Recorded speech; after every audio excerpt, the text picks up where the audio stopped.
Bonjour Jean-Luc Mélenchon. Bonjour. Que vous inspirent les résultats du premier tour de la cantonale partielle de Brignoles? Je suis comme beaucoup de gens ce matin totalement consterné et très inquiet bien sûr, parce que je vois bien que le Front national a une capacité de mobilisation indemne d'une élection à l'autre. Il retrouve ses voix ou des fois il les améliore légèrement, tandis que tout le reste s'effondre. Et en particulier, ceux qui votaient à gauche ne vont pas voter, traînent les pieds et ne se sentent mobilisés d'aucune façon. Alors voilà, c'est ça notre défi. Comment mobiliser? Mais la question n'est pas mobiliser face au Front national, je me permets de vous le dire, qui est une considération d'ordre politicienne. C'est mobiliser pour que quelque chose change dans ce pays parce que la vie est insupportable.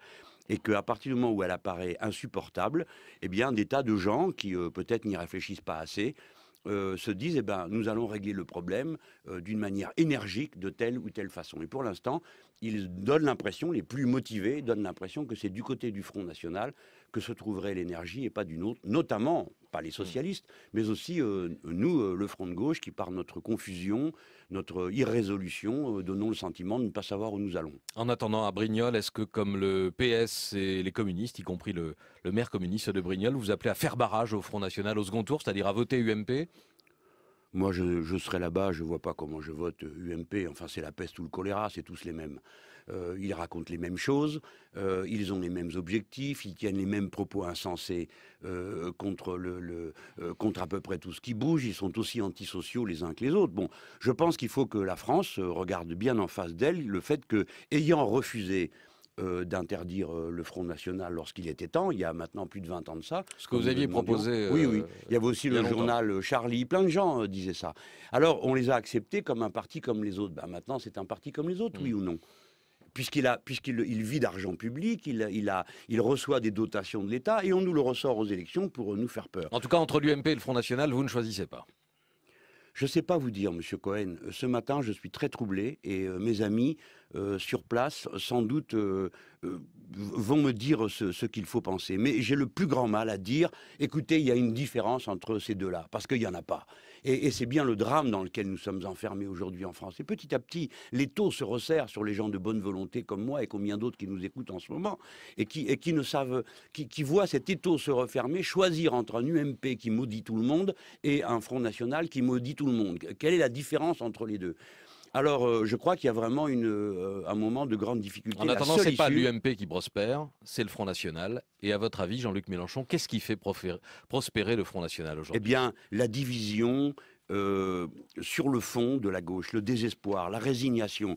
Qu'est-ce que vous voulez? On élit un président de la République social-démocrate, qui nous l'a dit sur tous les tons. Et que fait le président social-démocrate? Il démantèle les acquis sociaux du pays. Que voulez-vous que les gens comprennent? Qui a décidé de rendre pire la loi sur les retraites de M. Sarkozy? M. Hollande.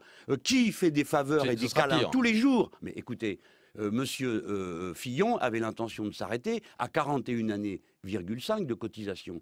Beaucoup de gens ont fait leur compte. Maintenant, on passe à 43. Écoutez, qui a inventé ça? C'est quand même bien un président social-démocrate, ce qui signifie que les gens vivent le contraire de ce à quoi ils s'attendaient. Les gens qui ne sont pas des spécialistes de la politique se disent mais c'est injuste, tout ça est cruel. Pourquoi est-ce qu'on câline sans arrêt les patrons? Pourquoi est-ce que n'apparaissent à la télévision des ouvriers que quand c'est, ou des salariés, que quand c'est pour eux qu'ils viennent dire s'il vous plaît, exploitez-nous la nuit, faites-nous travailler la nuit, faites-nous travailler le dimanche. Et tout le reste du temps, quand on parle des retraites, des petites choses simples, l'augmentation de salaire, le fait de pouvoir aller se soigner. Vous savez que ça coûte de plus en plus cher, que de plus en plus de gens y renoncent. Alors là, non, c'est terminé. Plus personne n'a la parole. Et on dit, eh ben, écoutez, il faut être raisonnable, il faut savoir se serrer la ceinture. Voilà, il ne faut pas contourner cette vérité-là. La vérité est que le Front national prospère sur la résignation et sur la désorganisation du fait que le principal pourvoyeur de ses voix est à l'Élysée.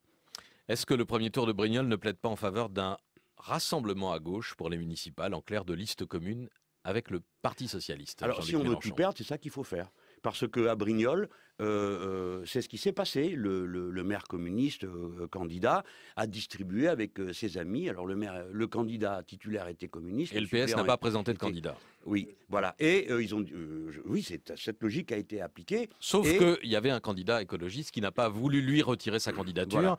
Et on peut penser que s'il y avait une candidature unique, elle aurait passé le second tour. On peut le penser, on peut penser le contraire. Ce que je veux dire, c'est que la distribution de tracts avec le point et la rose et l'appel d'Harlem Désir à voter pour le communiste, franchement, n'a pas aidé la situation. Ah, ça l'a plombé?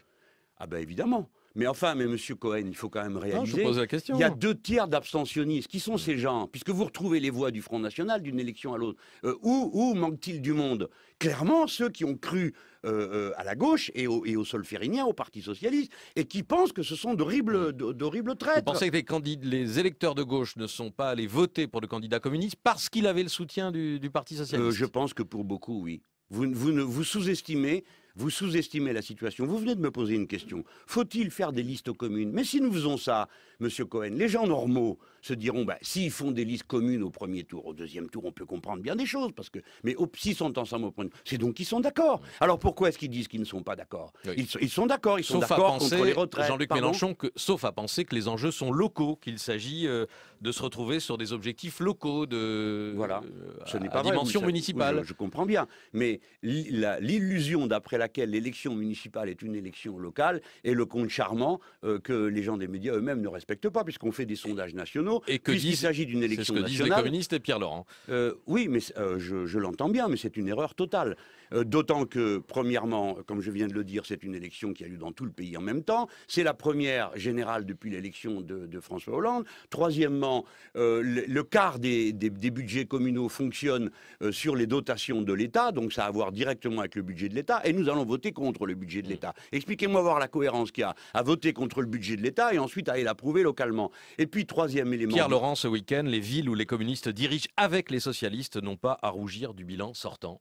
Ça c'est vrai. Il n'a pas raison. Les villes qui sont dirigées par des communistes, c'est-à-dire normalement des membres du Front de gauche, bien sûr qu'ils n'ont pas à rougir de ce qu'ils ont fait, et ils font bien d'accueillir tous ceux qui veulent partager avec eux l'opposition à la politique d'austérité nationale. Il en va tout autrement lorsqu'il s'agit d'entrer dans une liste dirigée par un socialiste. Et par exemple, une socialiste aussi éminente que Madame Hidalgo, ça n'est pas lui faire injure que de dire qu'elle soutient le président de la République, la politique du gouvernement. Mais la question est de savoir, est-ce qu'elle fait une bonne politique à Paris, non ? Mais est-ce que l'élection municipale consiste à quoi? Ce sont des élire un plébiscites? maire, non? Oui, non, mais attendez, écoutez, monsieur, vous n'allez pas m'apprendre comment on fait. J'en ai vécu 7, d'accord, d'élections municipales, j'ai mon âge, et j'en ai personnellement dirigé 5 de campagne. Donc, vous ne me prendrez pas à ne pas savoir ce qu'est une élection. C'est une élection locale, monsieur Cohen, je vais vous dire. Savez-vous que les conseillers municipaux élisent les sénateurs? Donc, nous contribuons directement à l'élection des parlementaires nationaux. Donc, assez de cette C'est pour ça que les communistes parisiens sont très tentés d'y aller à Paris, parce qu'ils pourraient avoir un sénateur en cas d'élection de Madame Vous ne savez pas ce que les communistes vont voter. Tant que leur vote n'a pas eu lieu, vous ne le savez pas. Alors, ce que je veux vous dire, c'est que c'est une élection nationale. Au niveau local, nous sommes en état de faire des propositions très claires de radicalité concrète. Une élection municipale n'est pas un plébiscite pour notre bon Seigneur. Une élection locale, c'est un endroit où on confronte des idées et des propositions pour la ville. Mais on ne raconte pas des histoires aux gens. On ne leur dit pas tout est possible, alors même qu'il y a un budget qui rend tout impossible nationalement. Voilà ce que je veux dire. Donc, au premier tour, il faut avoir des listes autonomes. Vous savez que je suis de moins en moins seul sur ce sujet. Il faut arrêter de dire les communistes vont aller avec les socialistes. Ce n'est pas vrai. À part Nantes, Paris et Lyon, tout le reste des grandes villes va être en liste autonome, et ce sont la plupart du temps des communistes qui seront la tête de liste. Avec Europe Écologie Les Verts éventuellement, oui. On l'a dit dans le journal, puisqu'il y a des alliances locales qui sont en train de se nouer.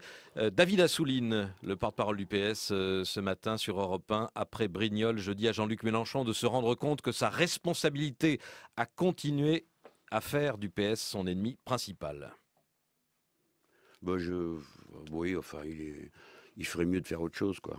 Parce que c'est pas moi qui gouverne, hein. Je veux dire à David Assouline, s'il veut que ça change, je veux bien prendre la direction du gouvernement, et on ne fera pas ce qu'ils sont en train de faire. La responsabilité pleine et entière repose sur des politiciens de deuxième main, comme ce David Assouline, qui passe son temps à aboyer. Si c'est ça la réponse qu'on trouvait, je demande que tout le monde m'entende bien.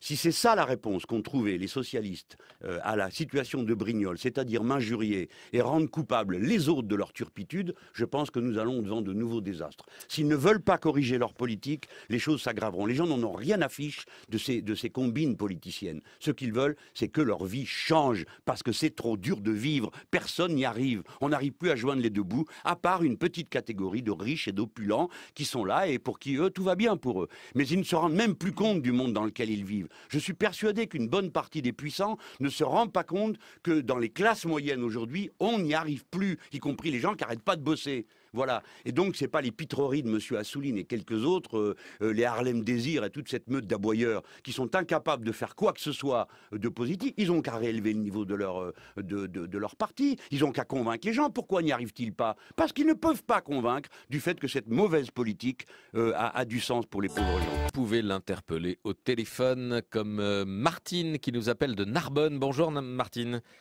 Oui, bonjour. Nous vous écoutons. Bonjour. Oui, je voudrais savoir si pour un problème personnel avec Hollande, Mélenchon est capable de faire perdre toute la gauche. Merci pour cette question brève, Jean-Luc Mélenchon. Ben, quel problème personnel? Je n'en ai aucun avec François Hollande, qui est un homme charmant. J'ai un problème politique avec lui. C'est que la ligne qu'il pratique me paraît meurtrière pour le pays. Et ce n'est pas moi qui fais perdre la gauche. Je veux dire, je signale quand même à cette auditrice que c'est pas moi qui gouverne le pays. Et quand dans une élection, les gens ne vont plus voter, il faut se poser la question, humblement, il faut accepter de se poser la question de savoir pourquoi les gens n'y vont pas au lieu de chercher le coupable autour de soi. Quelques-unes de vos formules, Jean-Luc Mélenchon, peuvent laisser penser, ont pu laisser penser, y compris à Martine, vous venez de l'entendre, qu'il y a un problème personnel entre François Hollande et vous. Eh ben, dans ce cas, c'est que je m'exprime mal, parce que c'est pas du tout, ça n'a rien de personnel. Pourquoi aurais-je un problème personnel avec François Parce Hollande? Non, je n'en ai que pas. vous avez raconté...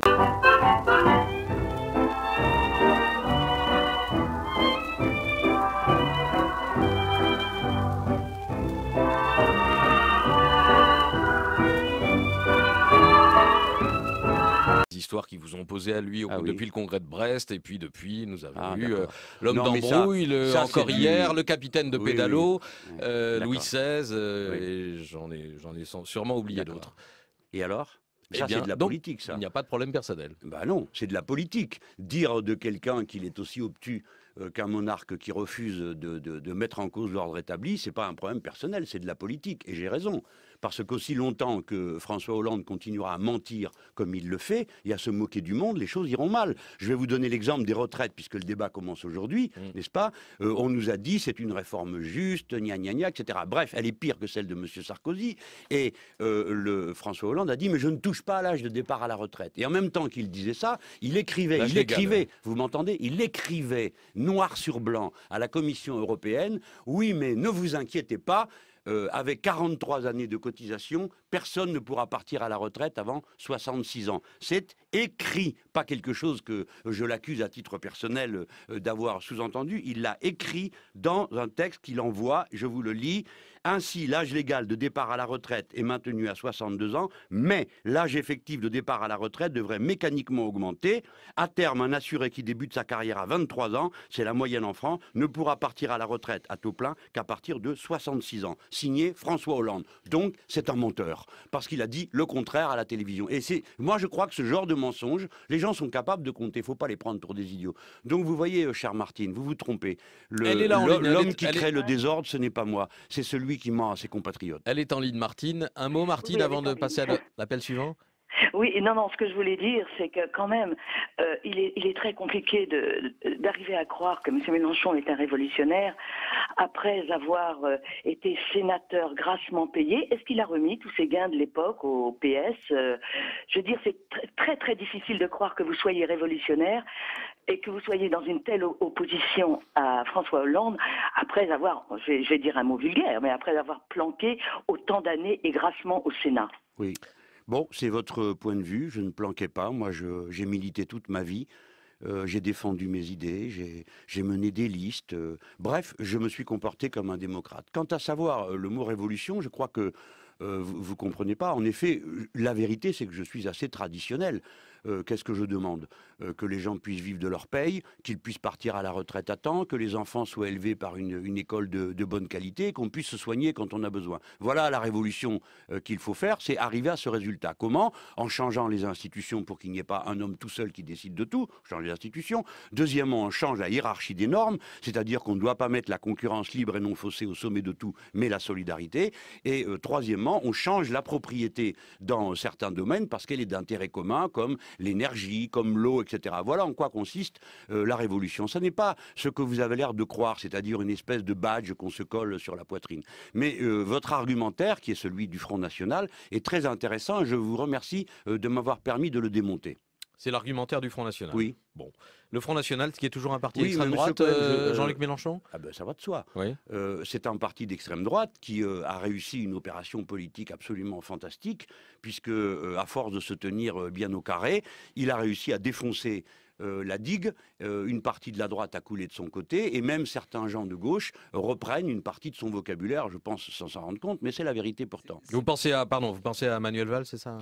Ben parce que quand il dit que certaines populations sont inassimilables, il tient un propos d'extrême droite. Tout le monde est assimilable à la République française dès lors que ses principes sont enseignés, que les enfants sont éduqués, voilà, et que les gens arrivent à vivre dignement. C'est inquiétant de considérer que le ministre le plus populaire du gouvernement soit un danger pour la République.